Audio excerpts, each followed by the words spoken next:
I'm designing a culvert underneath my proposed roadway, so I've placed it and I've linked it with upstream and downstream channels, and you can see the 3D model on the right. I've also created a profile run through it, and I've added the roadway terrain model as a surface.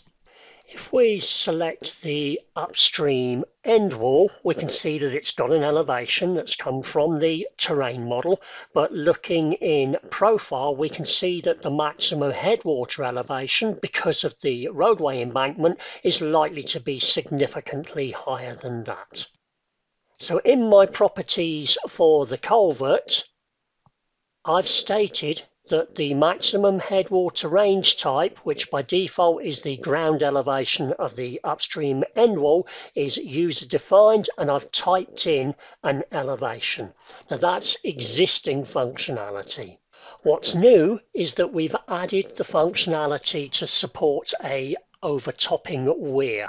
So if I select my culvert in plan and then move the cursor into the profile view, I can use the point analysis to get a station and elevation at the top of the roadway and the width of the roadway crest here.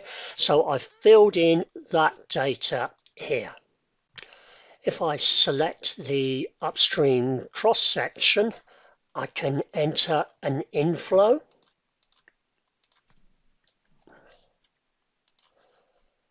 And then if I compute the system, we can see the resulting hydraulic grade line. And if I select the culvert and I filter the properties, we can see that we've calculated the headwater elevation, we've calculated the flow through the conduit and the roadway overtopping flow as well. We've also put the same data into HY8 for comparison purposes. So if we analyze the crossing and then we have a look at the water surface profiles, we can see the culvert discharge and headwater elevation, for example, match very closely with the OpenRoads results.